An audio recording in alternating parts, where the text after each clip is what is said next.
Hey guys, how's it going? Let me check my focus real quick. Okay, we're good. So I enjoyed reading all of your comments in my last video. I'm really excited to be back. In today's video, I want to respond to this comment and explain why I switched from Panasonic to now Sony cameras. When I began Bread and Spark, this YouTube channel, about 2 years ago, I started with the Panasonic G7, and at that time I said the Panasonic G7 was the best budget 4K filmmaking camera, and I still believe that today. It has a lot of features that will please filmmakers. Then about a year later, Panasonic released the Panasonic G85, which is the newer model of the Panasonic G7. And with this camera, one of the main features was it has in-body image stabilization.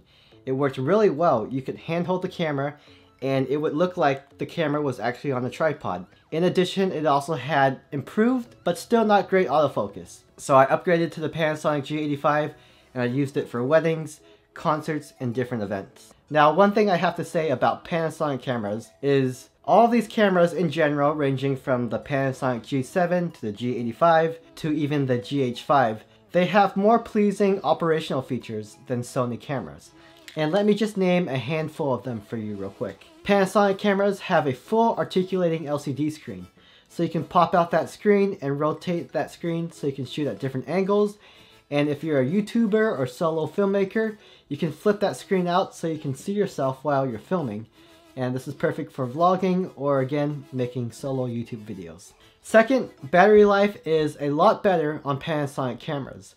In general, batteries last about 2 to 3 times longer than Sony batteries. Third, compared to Sony cameras, Panasonic cameras have a menu system that just makes sense. It's simple to use and it's easy to navigate through. Sony cameras, they have a really complex menu system.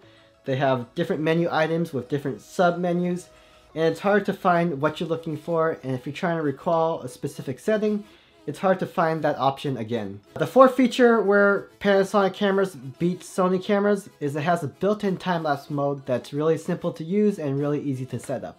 Fifth, the build quality on Panasonic cameras I feel is a lot better than Sony cameras. Panasonic cameras just feel more durable. If I kind of bang it against something or if I drop it from a low distance, I feel like it's going to be okay. Also, ergonomically, Panasonic cameras feel a lot better. The grip is a little bit deeper, so it feels better to hold, and just reaching the buttons and pressing the buttons on the Panasonic camera feels better. On the Sony cameras, the buttons aren't as tactile and they don't feel as good when you press them. And the last argument for why Panasonic cameras are better than Sony cameras is price. In general, when you look at comparable models between Panasonic and Sony cameras, Panasonic cameras are about $300 cheaper. So if you're looking to save some money or if you're just starting out, Panasonic is definitely the way to go. Alright, so what I have listed so far, it seems like Panasonic cameras are the real winner. But there's two big reasons why I switched from Panasonic to Sony. The first reason is because Sony cameras have a bigger sensor, and now with a bigger sensor, you get 3 main benefits. First, you get better bokeh. 2, you get better low light performance, which makes cleaner images.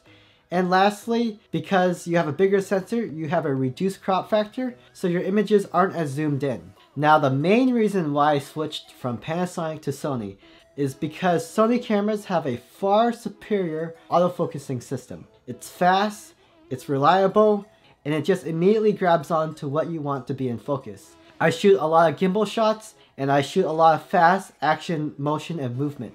And I need fast, reliable autofocus.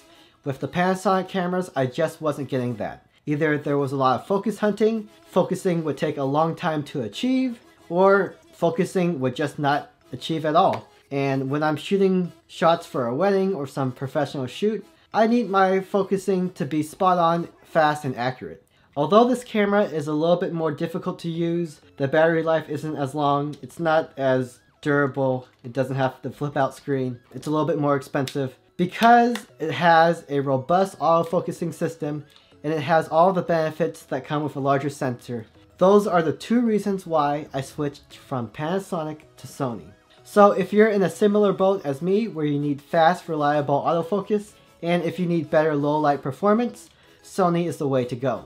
Now, on the other hand, if you don't need that reliable autofocusing, maybe you shoot more interviews or stationary subjects, if you need your camera to last longer, or if you're looking for a cheaper option, Panasonic is still a great option. It all depends what your needs are, and that will dictate which brand you choose.